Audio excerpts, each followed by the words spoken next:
Olá, eu estou lendo aqui uma porção da Bíblia que me chamou bastante atenção. Ela está no livro de Lucas, no capítulo 13, a partir do verso 10, que eu leio assim. Certo sábado, Jesus estava ensinando numa sinagoga e chegou ali uma mulher que fazia 18 anos que estava doente por causa de um espírito mau. Ela andava encurvada e não conseguia se endireitar. Quando Jesus a viu, ele a chamou e disse: mulher, você está curada. Ponto. Vou parar por aqui. A pergunta que eu quero colocar na mira hoje é o que foi relatado aqui. A mulher estava há 18 anos doente por causa de um espírito mau, de um demônio. Será que doenças são, como está aqui na Bíblia, causa de um demônio na vida? Será que é isso? Esta e muitas outras questões você vai acompanhar agora, pois está no ar, na mira da verdade.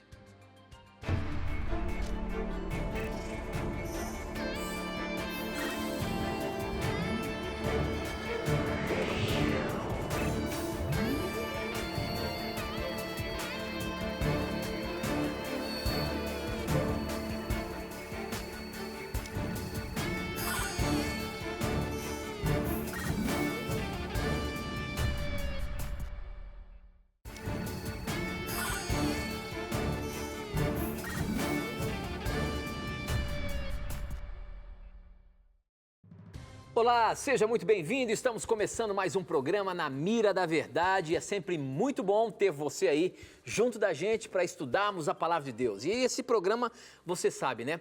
As suas dúvidas, os seus questionamentos estão na mira da verdade. E quem está na mira para responder as perguntas baseando-se na Palavra de Deus é ele, professor Leandro Quadros. E aí, professor, tudo bem? Preparado mais uma vez? Graças a Deus, tudo bem. Espero poder responder novamente as perguntas dos nossos amigos. E eu creio que mais uma vez a Bíblia vai nos mostrar que Deus tem as melhores respostas, as respostas mais lógicas, coerentes com aquilo que precisamos para nossas vidas. Obrigado a você, telespectador, por acompanhar o programa. Obrigado a você que está acompanhando pela primeira vez. Esperamos que você participe mais vezes do Na Mira da Verdade, enviando também as suas perguntas. É o que eu sempre falo aqui, as suas perguntas é que fazem o programa acontecer. Portanto, mande aí as suas perguntas, daqui a pouquinho eu falo para você como que você faz para mandar as suas dúvidas para a gente, através do SMS, Facebook, Instagram, e eu te passo já os endereços. Mas eu abri o programa sobre um texto interessante de Lucas, capítulo 13, quando Jesus opera um milagre aí no dia de sábado, e era uma mulher que há 18 anos estava encurvada, doente, e aqui a Bíblia diz que era por causa de um espírito mau. Aí a pergunta que eu faço, professor, é essa: será que existem doenças que são demônios demônios que estão nas pessoas, professor? Será que algum tipo de doença, por exemplo, a gente viu que essa mulher, 18 anos, doente, e era um demônio que estava com ela? Jesus então liberta aquela mulher e a cura. E a pergunta que eu faço, será que ainda hoje demônios podem realmente tocar a vida das pessoas e deixá-las doentes por tanto tempo assim? Veja, primeiramente, nós temos que entender que as exceções não se constituem na regra. É o fato de, em alguns momentos, a Bíblia mencionar pessoas doentes devido à possessão demoníaca, não indica que essas exceções são a regra. Via de regra, o ser humano fica doente como resultado do pecado e especialmente como resultado do seu estilo de vida ou por influências, por doenças hereditárias. Qual é os textos que podemos usar para provar isso? Antes de analisar Lucas 13, só vou ler aqui Isaías 53:4, que diz assim: certamente ele tomou sobre si as nossas enfermidades e as nossas dores levou sobre si. Então, esse texto se refere ao momento em que Cristo viria e curaria muitas pessoas. Então, se todas as doenças fossem por influência demoníaca, então todas as pessoas doentes são possessas pelo diabo, até mesmo aquelas que já aceitaram a Cristo como Salvador, o que seria incoerente, né? Totalmente incoerente. Então, na maioria das vezes, a doença é resultado da transgressão das leis de saúde. Como diz um princípio de Gálatas 6, verso 7, aquilo que o homem plantar, isso ele colherá. Um outro detalhe importante, quando Jesus curou uma outra pessoa, na verdade várias, né? Teve uma pessoa que lhe deu uma orientação muito interessante e que demonstra que a doença dele não tinha nada a ver com possessão demoníaca. Esse texto é João 5,14.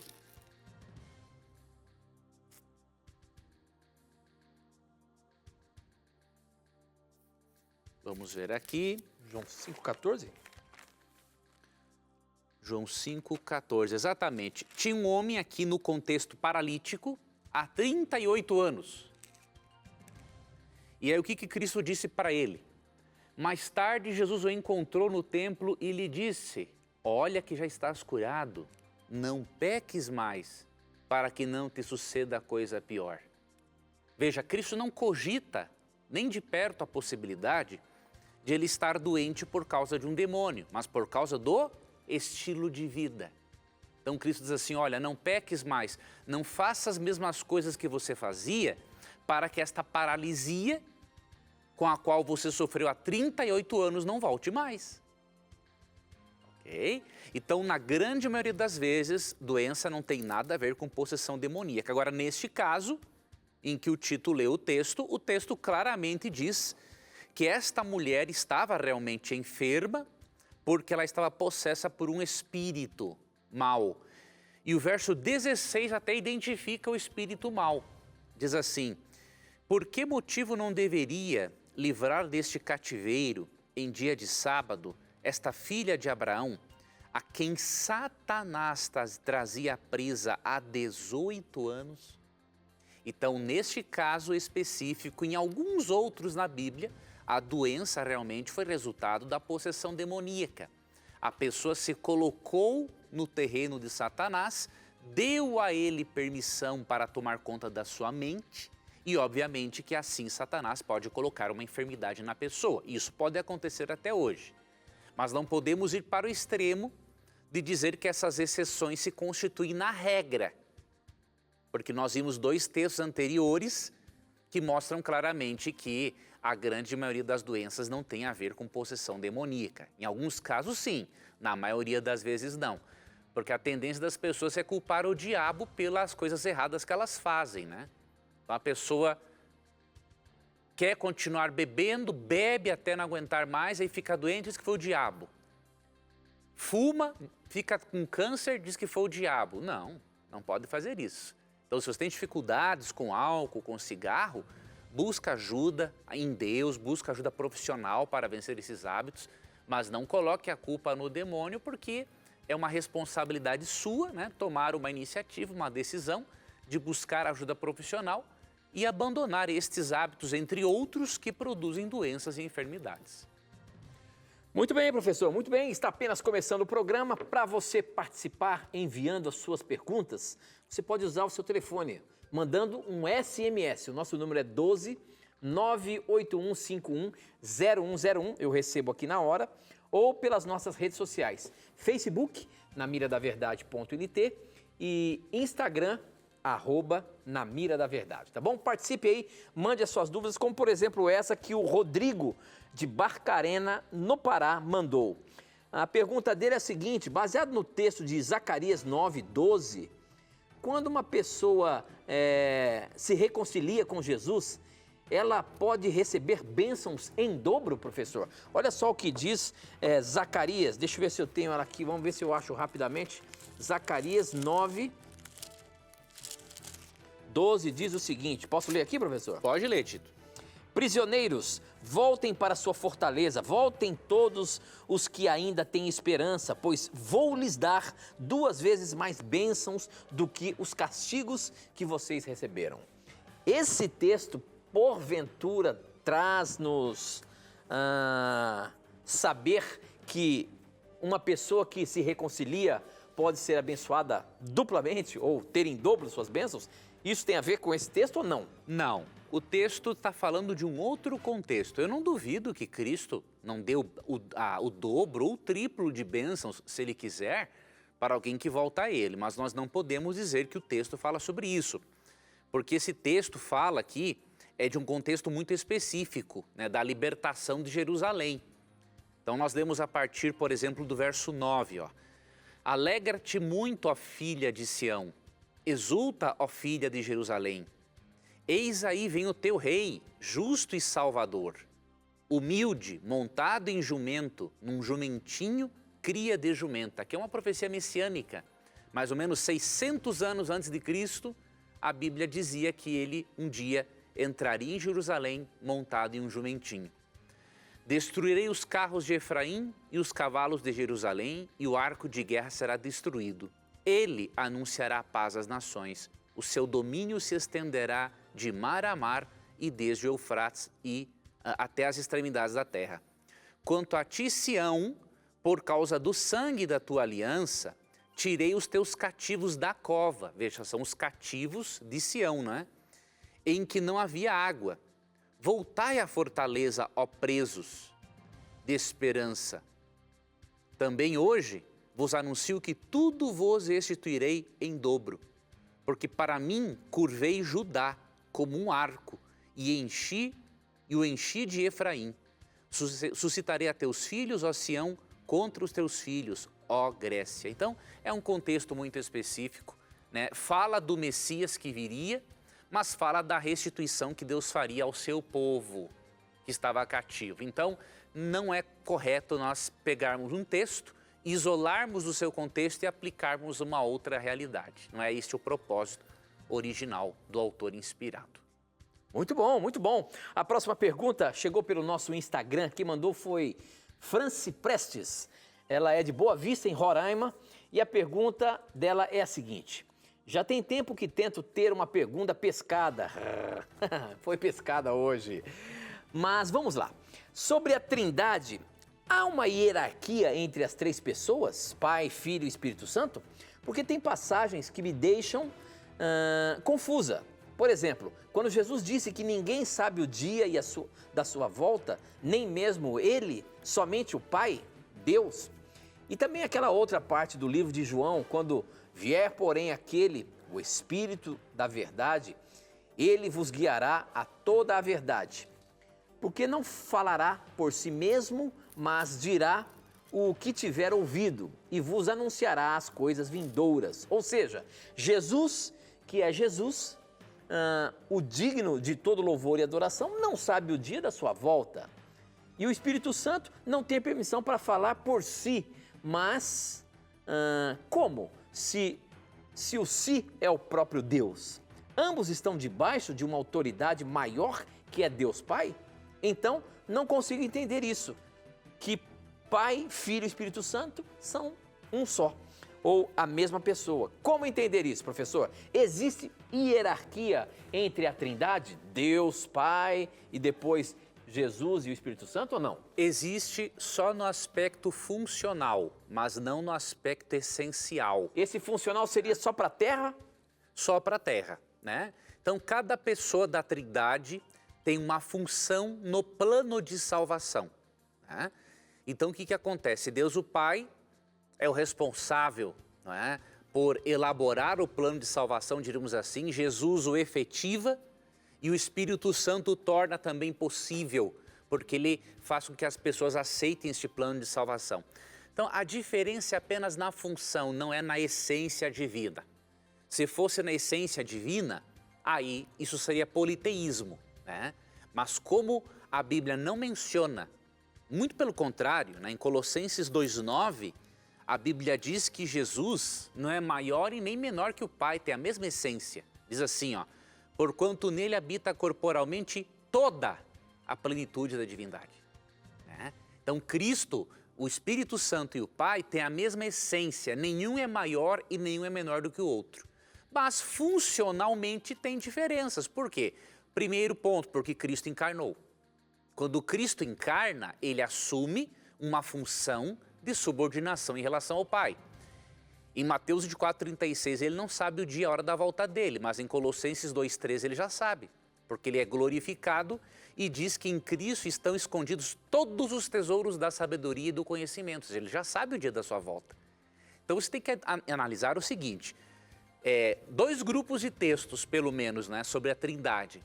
Os que falam da unidade essencial entre as três pessoas e os que falam das diferenças funcionais. Simplesmente isso. Em nada isso afeta a doutrina da Trindade, de que Deus é um só em essência, apenas tem funções subordinativas, mas a essência é a mesma. Vou lhe dar um exemplo muito humano, muito, obviamente, longe da realidade divina, mas de certa forma vai ajudar, né? O fato de apenas Tito e eu estarmos aparecendo aqui não significa que nós somos um superior ao outro em relação a outros colegas aqui que estão trabalhando nas câmeras, né? Nós temos todos a mesma essência humana, os mesmos problemas, os mesmos pecados, cada um tem suas qualidades, né? Então, seja um apresentador em frente à câmera ou alguém trabalhando no bastidor, é um ser humano com a mesma essência. Só que ambos têm o quê?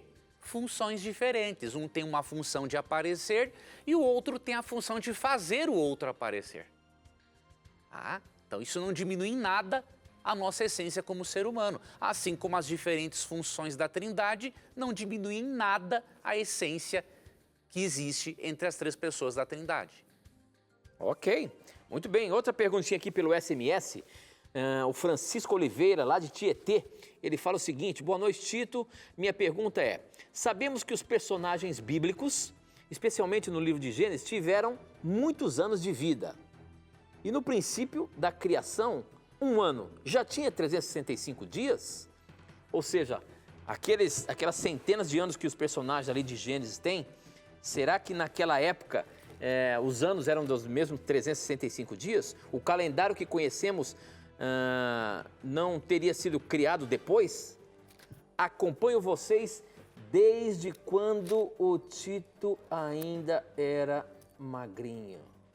Opa! Essa aqui agora me deixou mal. Essa aí... Que história é essa? Então faz muitos anos que ele acompanha Na Mira da Verdade, né, professor? Essa foi uma advertência para você. Eu ainda não recebi essa advertência. Eu já merecia essa advertência.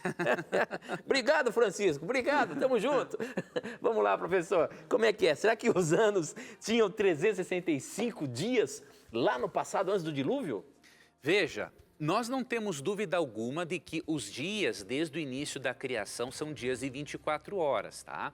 Então, quando diz assim, houve tarde de manhã o primeiro dia, houve tarde de manhã o segundo dia, na maioria das vezes, quando um numeral ordinal, ou seja, primeiro, segundo, terceiro, quarto, é acompanhado do termo hebraico para dia, que é yom, na grande maioria das vezes se refere a um dia de 24 horas. O calendário judeu tinha cerca de 360 dias, tá? Então não tem praticamente diferença, tá? 360 dias. Então nós temos que ver sim como literal a idade daquelas pessoas que ainda não estavam no estado de corrupção física, mental e genética na qual estamos. E uma outra evidência importante de que Deus não considerava os dias diferentes naquela época, vamos ver aqui se é em Gênesis.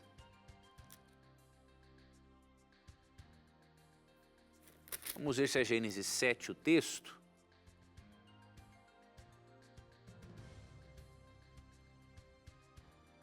Gênesis, eu acho que é 9. Vamos ver aqui.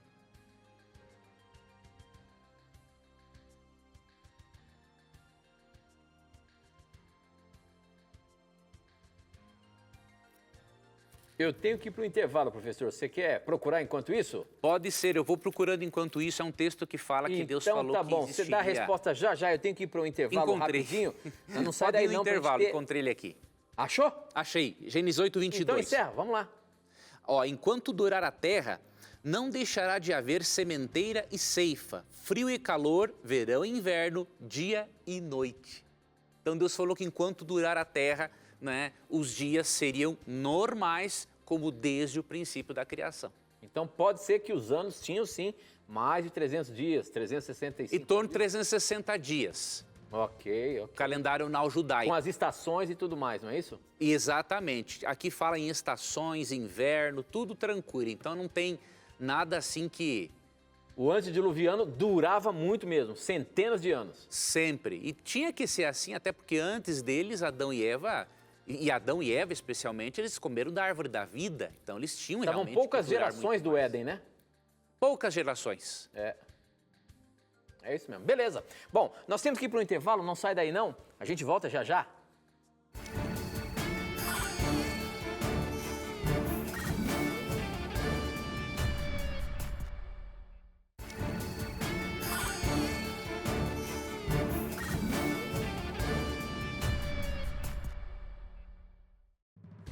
Já estamos ao vivo e a você que acompanha as reprises, é muito bom ter a sua companhia aqui com a gente, tá bom?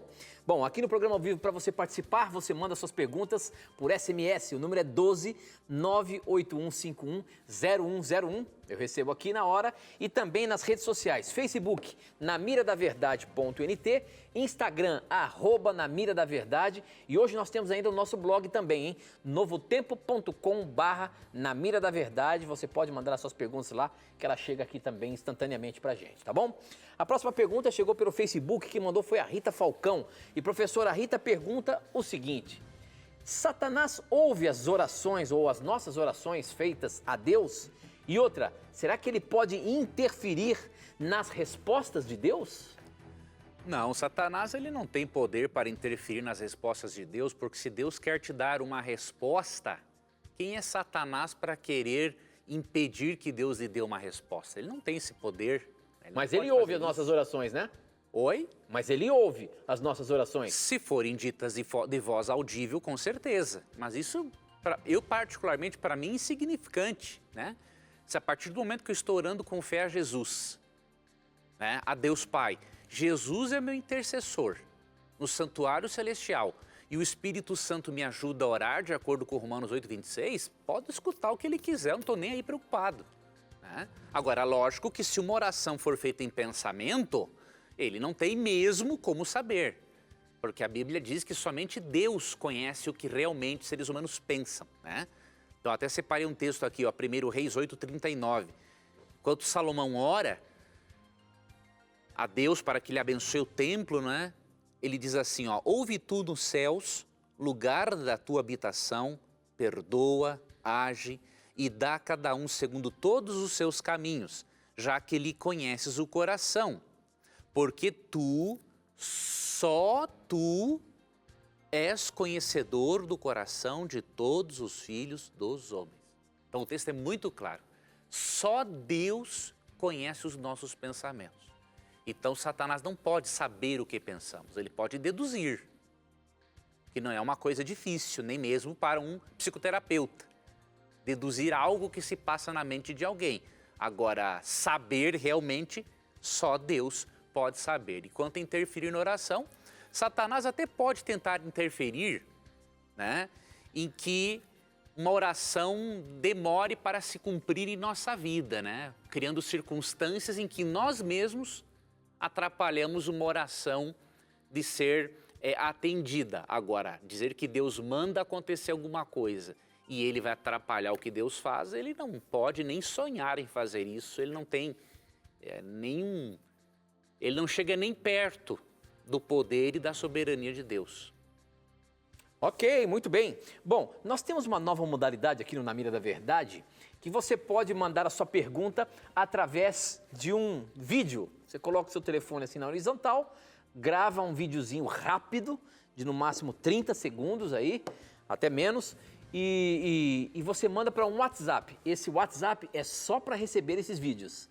Se você quiser anotar aí, mandar a sua pergunta para o vídeo e ter a chance de aparecer aqui no Na Mira da Verdade, o número é 12 98283 0099. Anota aí, 12 98283 0099. Você manda para esse WhatsApp e a sua pergunta vai aparecer aqui. Como, por exemplo, essa que nós vamos ver agora. Vamos ver quem que mandou a pergunta para a gente. Meu nome é Rafael Pires, moro na cidade de Porá, Goiás. Eu gostaria de esclarecer uma dúvida aí com vocês. Se a Páscoa significa a ressurreição de Jesus, por que Jesus, na última hora com os apóstolos, ele estava comemorando a Páscoa, fazendo ali a reunião com a hóstia? Os judeus naquela época já comemoravam a Páscoa. Essa é a dúvida que eu tenho. Olha aí, professor. Vamos lá, meu irmão. Veja bem, a Páscoa, ela não se refere essencialmente à ressurreição de Cristo. Primeiramente, a Páscoa, de acordo com Êxodo capítulo 12, ela era uma celebração que recordava aos israelitas e judeus de que um dia eles foram libertos do poder da escravidão egípcia. Depois, a Páscoa passou a ser celebrada também como um símbolo da libertação que nós recebemos da escravidão do mal e do pecado. O que Cristo fez, se você ler ali Mateus capítulo 26 ou Lucas capítulo 22, no período da Páscoa, Cristo institui a Santa Ceia. E com qual propósito? Você vai para 1 Coríntios 11 e Paulo diz que a ceia é para celebrar a morte do Senhor até que Ele venha. Então, a ceia se tornou, diríamos assim, um substituto, uma continuidade da celebração da Páscoa. Só que como o nosso Cordeiro Pascal, que é Cristo, como fala Paulo em 1 Coríntios 5,7, já morreu, isso significa que agora nós celebramos a ceia instituída por Ele em João 13 e celebrada ali em Lucas 22, Mateus 26, e ela é um lembrete de que Ele morreu para nos libertar do poder do pecado, ressuscitou para garantir a vitória dele, a nossa, sobre o mal, e também é um lembrete da segunda vinda de Cristo. Tá? Então foi por isso que Cristo aproveitou a oportunidade e institui também a Santa Ceia. Muito bem, professor. A próxima pergunta chegou pelo nosso blog novotempo.com/Na Mira da Verdade. Quem mandou foi Luiz Daniel. Luiz Daniel tem tentado aqui dezenas de vezes. Luiz Daniel, não precisa mandar centenas de vezes, não. A hora certa ela vai chegar. Mas a pergunta do Luiz Daniel é a seguinte: por que Deus quis matar Moisés? Boa noite, Tito e professor Leandro Quadros. Meu nome é Luiz Daniel, sou de Marechal Cândido Rondon. Minha pergunta é, Êxodo 4:24, Deus estava decidido a matar Moisés? Por quê? Realmente a gente vê esse texto ali na Bíblia e Moisés, que era um homem de Deus, estava guiando o povo de Deus. De repente, a gente vê ali em Êxodo 4:24 que Deus quis matar Moisés. Por que isso aconteceu? Vamos ler Êxodo 4, vamos ler a partir do versículo 23, na verdade 24 a 26. Veja, nunca vamos conseguir, amigo telespectador, interpretarmos um verso devidamente lendo-o de forma isolada. Às vezes teremos de ler versos anteriores ou versos posteriores, às vezes o capítulo inteiro, às vezes mais de um capítulo, às vezes o livro todo. E tem vezes que teremos que pegar versos que tratem do mesmo assunto em outros livros bíblicos. Então a interpretação bíblica é uma arte, é uma ciência. E aí, quando você lê do 4:24 isoladamente, você não tem resposta nenhuma. Agora, lendo os versos 25 e 26, você já começa a ter algumas respostas. Então eu vou ler para você versos 24 a 26, tá? Estando Moisés no caminho, numa estalagem, encontrou o Senhor e o quis matar. Agora vamos ver o porquê, o que estava acontecendo. Então Zípora tomou uma pedra aguda, cortou o prepúcio de seu filho, lançou aos pés de Moisés e lhe disse: sem dúvida, tu és para mim esposo sanguinário. Assim o Senhor o deixou. Veja, depois que ela circuncidou o filho, o Senhor o deixou. Ela disse: esposo sanguinário por causa da circuncisão. O que isso significa? Deus, quando apareceu, o texto diz, né, que Deus iria matar Moisés. Na verdade, Deus apareceu de uma forma ameaçadora, como se fosse matá-lo realmente. Porque era a única forma de Deus conscientizar Moisés da importância de ele, como líder espiritual, dar o exemplo. Deus já havia estabelecido a circuncisão na época de Abraão, como lemos em Gênesis 17, como um sinal de que a pessoa pertencia a Deus. Então imagine, se Moisés não circuncidasse o seu filho e desse exemplo, aquele povo israelita que já era duro de coração e mau, ia ser pior ainda. Então Deus tinha que conscientizar Moisés de que, como líder espiritual, ele tinha uma grande responsabilidade. Moisés, não se sabe no texto se Moisés deu pouca importância à circuncisão ou se ele deixou de fazer porque a esposa, quem sabe, não tivesse concordado.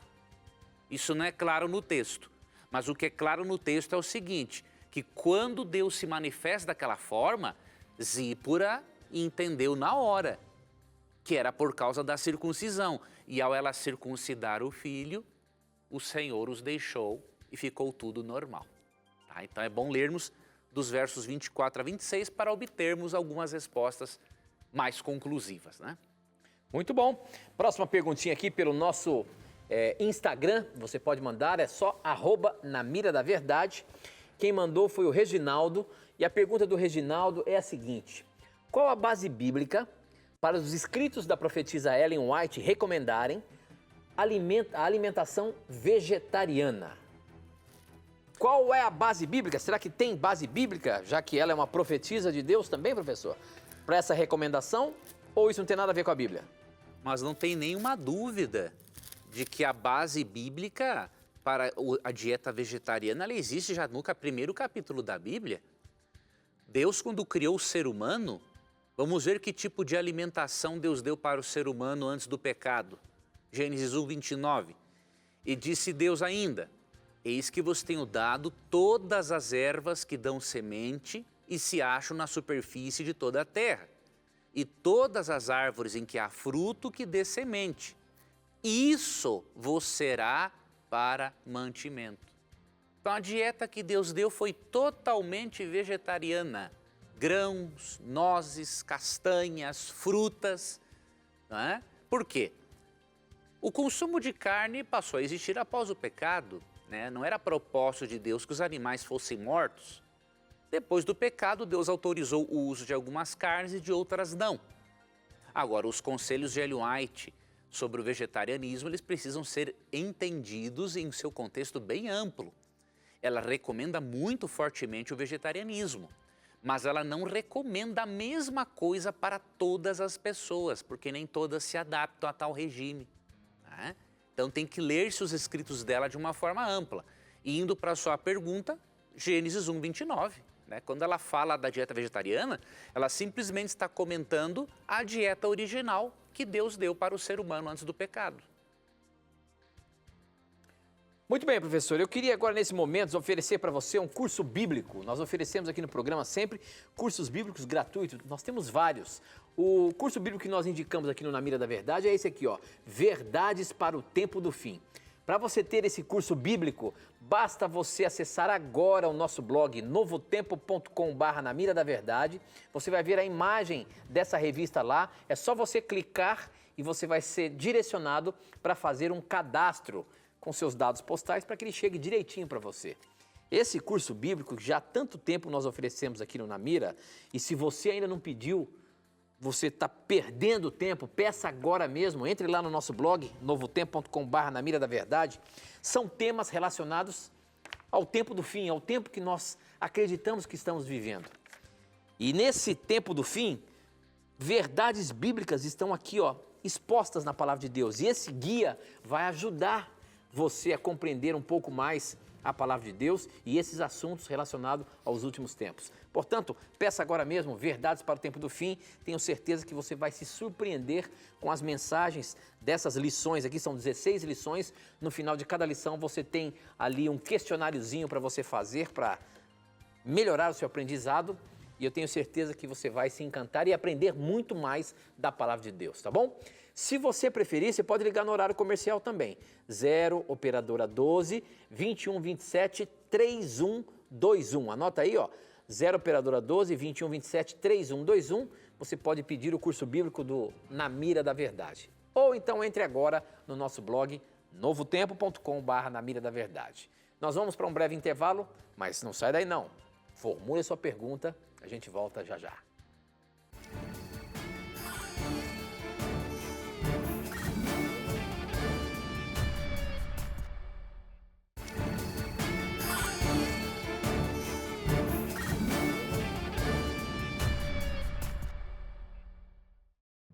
Já estamos de volta e uma pergunta aqui do Arthur, que tem 14 anos. Ele quer saber o seguinte: professor Leandro Quadros, olha só a pergunta do Arthur, hein? De onde os nativos da América vieram? E ele ainda continua e fala assim, ó: de qual filho de Noé deu origem aos nativos da América? Olha aí, professor. Será que o dilúvio foi global? Como é que a gente vai responder isso aí? Infelizmente, meu jovem, nós não temos como te responder essa pergunta. Né? Porque, na verdade, os habitantes da América, né, eles foram formados por uma junção de europeus, né, de vários países da Europa e indígenas que já Então, mas ele pergunta realmente, né, sobre os indígenas. Mas assim, não tem como nós sabermos de qual filho de Noé veio, porque é muito longe. Quando você vê aqui a própria descendência dos filhos de Noé em Gênesis 10, e eu tenho aqui uma Bíblia de estudo, e os comentaristas vão comentando, né? Ó, os filhos de Cuxi, por exemplo, se estabeleceram ao sul da Arábia, África do Norte. Aí vem outros povos, ó, não identificados, então não se tem uma certeza, né? Agora, era perfeitamente possível virem pessoas lá da região da Mesopotâmia, do Oriente Próximo para cá, por dois motivos, né? Primeiro, a Terra, antes do dilúvio, e obviamente pós-dilúvio, ela continuava ainda nessa estrutura até que foi se separando. Os continentes formavam o chamado Pangeia. Então a distância, depois do dilúvio, né, que se rompeu-se a crosta terrestre, é óbvio que a distância era curta ainda. Não era longa como é hoje um continente para outro. Então eles podiam fazer, e a arqueologia mostra que existiam pequenos barcos cobertos de couro de animais, e essas pessoas poderiam sair de um lugar para outro e habitar diferentes regiões da Terra. Então isso não era assim impossível de acontecer. Agora, eu lhe dizer de qual filho de Noé veio, realmente é algo que eu não posso lhe dar uma resposta. Talvez alguém que seja bem especialista, né, em genealogias ou cronologia bíblica possa dar essa resposta, mas eu particularmente não creio que seja possível encontrar essa resposta no texto bíblico. Agora, biblicamente, você garante que o dilúvio foi global? Mas isso não tem como duvidar. Isso é essa é a coisa mais óbvia que existe no texto bíblico, né? Eu sei que tem muita gente que diz que o dilúvio foi local, mas a pessoa que diz isso, ela está simplesmente mais por fora do que arco de barril, né? Porque o texto, tem um texto aqui que é muito direto em relação a esse assunto. Vamos ver aqui Gênesis capítulo 7,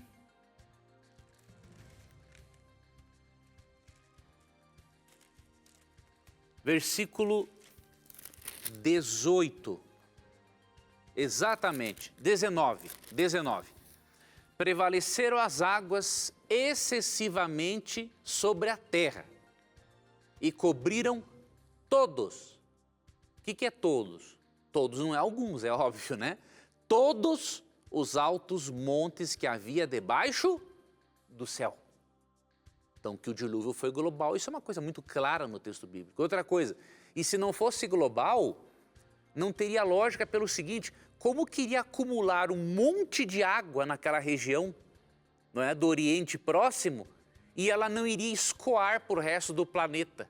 Ela teria espaço suficiente para escoar.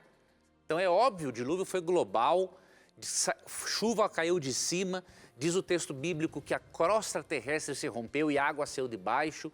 Então não há dúvida alguma na Bíblia que o dilúvio foi universal. Ele continua dizendo, e depois ainda subiu mais 7 metros. Morreram todos os seres vivos que haviam na terra, isto é, as aves, os animais domésticos, os animais selvagens, os animais que se arrastam pelo chão, os seres humanos. Morreu tudo o que havia na terra, tudo o que tinha vida e respirava. Para não ter dúvida mesmo que ninguém sobreviveu, né? Apenas a família de Noé, não é? Exatamente. O texto não deixa dúvida. Quando as pessoas cogitam, o dilúvio foi um evento local, isso é uma viagem. Né? Tem muita gente que cogita isso, então foi bom você lançar essa questão para as pessoas perceberem, né, que o texto bíblico não aceita esta cogitação de algumas pessoas que simplesmente não aceitam a autoridade do texto bíblico. Né? Muito bem, a próxima pergunta aqui pelo nosso Instagram, o Ademilson, ele pergunta o seguinte: se puderem me ajudar em uma das muitas de minhas dúvidas, uma delas é o seguinte: se a graça e a fé é um dom de Deus, como termos mais fé? E como termos um verdadeiro encontro com Deus? Como que a Bíblia pode nos orientar sobre a questão da fé? Como ter fé, senhor, professor? E como ter esse encontro com Deus de fato? Veja, realmente a fé é um dom de Deus. Né? Lá em Efésios 2:8 diz assim: pela graça sois salvos, mediante a fé, isso não vem de vós, é dom de Deus. Então, até mesmo para termos fé, precisamos da ajuda de Deus. Porque após o pecado, naturalmente, o ser humano não tem fé em Deus. Então, a fé é um dom de Deus. Mas a fé não é só um dom. Ela também pode ser comparada a um músculo. Né?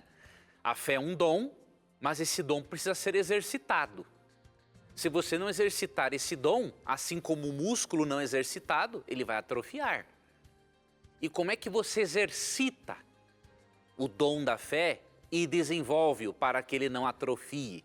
Romanos 10:17 é um texto muito interessante que eu vou ler aqui para você. E esse texto ensina muito bem como desenvolver a fé. Romanos capítulo 10, versículo 17. Diz assim: e assim a fé vem pela pregação e a pregação pela palavra de Cristo. Então, quanto mais você ouve da palavra de Deus, mais a sua fé aumenta. Quanto mais contato você mantém com as Escrituras, ouvindo sermões, estudando a Bíblia, dando estudos bíblicos, mais a sua fé em Deus aumenta. A Bíblia é o grande alimento para a fé. E o exercício da fé, não é? Você exercitar fé nos momentos não apenas bons, mas também nos momentos ruins, né? Isso também é um exercício muito importante para o desenvolvimento da fé. Mas digamos que você esteja numa situação que você diga assim: mas eu tenho falta de fé, eu não sei o que fazer. Eu vou te mostrar aqui um texto que de certa vez um homem que tinha um filho possesso por um espírito mau, ele pediu para Jesus ajudá-lo. E olha o que diz o texto. Marcos 9, 21 em diante. Perguntou Jesus ao pai do menino: há quanto tempo isso lhe sucede? Desde a infância, respondeu. E muitas vezes o tem lançado no fogo e na água para o matar. Mas se tu podes alguma coisa, tem compaixão de nós e ajuda-nos. Ao que lhe respondeu Jesus: se podes? Tudo é possível ao que crê. Veja agora a resposta deste pai em relação ao que Cristo disse. E imediatamente o pai do menino exclamou com lágrimas: eu creio, ajuda-me na minha falta de fé. Então é isso que você pode também fazer. Dizer para Deus: Senhor, eu estou com falta de fé. Ajuda-me a desenvolver a minha fé. E assim como Cristo ajudou este pai e curou o filho dele, ele vai ajudar a você também. Muito bem, professor. Tem uma perguntinha aqui do Alan da Costa. A pergunta dele é a seguinte: quanto à existência de vida fora da Terra, principalmente vida inteligente, a Bíblia nega isso? Dá alguma possibilidade? Ou é neutra quanto a esse assunto? Em relação às diversas aparições estranhas que a humanidade já presenciou e registrou, inclusive, como colocar isso perante a Bíblia? Existe, professor, a Bíblia nos dá vislumbre de que existe vida em outros planetas, vida inteligente, e se porventura esses seres de mundos, quem sabe, não caídos no pecado, eles podem vir aqui na Terra, nesse planeta de pecado. Veja, a Bíblia dá sim uma indicação para nós, algumas poucas, mas suficientes, de que Deus criou vida inteligente em outros planetas, mas a Bíblia não ensina que esses seres celestiais, a não ser uma classe, pode vir até o planeta Terra e ter algum contato com o ser humano. Vou explicar. Vamos ler primeiro Apocalipse 12:12. Quando Satanás é derrotado na cruz por Cristo, ou seja, todo o céu percebe que Deus é amor e justiça e que Satanás estava mentindo em relação a Deus, Apocalipse 12:12 diz: por isso festejai, ó céus, no plural, hein? E vós também, no plural, os que neles, ou seja, nos céus, né, habitais. Ai da terra e do mar, pois o diabo desceu até vós, cheio de grande cólera, sabendo que pouco tempo lhe resta. Então, quando a Bíblia usa o termo céus, vós, habitais, ela está se referindo, sim, a mais planetas, a mais seres que Deus criou e que não caíram, como a raça humana caiu em pecado. Agora, quanto às aparições, nós não temos como crer nelas. Por quê? Porque nenhuma delas está relacionada com o plano de salvação, apenas para despertar curiosidade ou ensinar doutrinas que não estão de acordo com a Bíblia. E os únicos seres autorizados por Deus para virem à Terra e com um propósito salvífico, né, trabalhar no plano de salvação, são os anjos. Hebreus 1,14 diz: não são todos eles espíritos ministradores enviados para serviço a favor dos que hão de herdar a salvação. Então tenha certeza, meu irmão, a Bíblia traz sim para nós de forma indireta, mas insuficiente, a existência de outros mundos, mas estes seres não têm contato conosco, apenas os anjos. Eu vi um documentário há pouco tempo, né, que fora do nosso sistema solar já conseguiram visualizar mais 200 planetas. Então é impossível nós imaginarmos que neste grãozinho chamado Terra, aqui é o único lugar que Deus criou vida, sendo Deus um criador por excelência. Professor, nós temos ainda 2 minutinhos. Tem uma pergunta aqui para você que chegou no nosso blog. Quem mandou foi o Felipe Dutra. A pergunta dele é o seguinte: muitos estão usando Filipenses 3:8 contra os cristãos, pois nesta passagem Paulo afirma que considera tudo o que ele havia aprendido antes como esterco. E eu gostaria de entender essa expressão. A paz do Senhor. É o Felipe fazendo a sua pergunta. Por que Paulo lá em Filipenses 3:8 diz que é lixo tudo aquilo que ele tinha aprendido, que agora era viver em Cristo, né? Dando a ideia de que todo o ensinamento, toda a base dele foi por terra. Veja como as pessoas, querido irmão, que fez essa pergunta, são mal intencionadas ou são muito ignorantes, né? Para gerar uma interpretação dessas. Na verdade, Paulo está falando bem do cristianismo. Vamos ler aqui a partir do versículo 4, para você perceber em que tipo de conhecimento ele considerava refúgio em relação ao conhecimento que ele agora tinha adquirido. Ó. A partir do verso 3, porque nós é que somos a circuncisão, nós que adoramos a Deus no Espírito e nos gloriamos em Cristo Jesus e não confiamos na carne. Bem que eu poderia confiar também na carne, se qualquer outro pensa que pode confiar na carne, ou ainda mais, circuncidado ao 8º dia, da linhagem de Israel, da tribo de Benjamim, hebreu de hebreus, quanto à lei fariseu, quanto ao zelo perseguidor da igreja, quanto à justiça que há na lei irrepreensível, mas o que para mim era lucro, ou seja, tudo o que ele tinha aprendido como um judeu e fariseu, não é? Isto considerei perda por causa de Cristo. Sim, deveras considero tudo como perda, por causa da sublimidade do conhecimento de Cristo Jesus, meu Senhor, por amor do qual perdi todas as coisas e as considero como refúgio para ganhar a Cristo. Então ele está sendo a favor do cristianismo. O que ele considera refúgio é o conhecimento que ele tinha antes de Cristo e do qual Cristo não fazia parte. Muito bom, professor, muito bom. Infelizmente, o nosso tempo acabou e nós vamos só ter a semana que vem de novo para mais e mais perguntas. Obrigado mais uma vez pelas respostas aí e a gente se encontra semana que vem, se Deus quiser. Até lá, Tito, se Deus quiser. Que Deus te abençoe, telespectador. Obrigado por você ter acompanhado o programa. E lembre-se que sempre que você tiver a coragem de perguntar, a Bíblia vai ter a coragem de lhe responder. E aqui as suas perguntas e os seus questionamentos sempre estão na mira da verdade. Até o nosso próximo encontro. Tchau!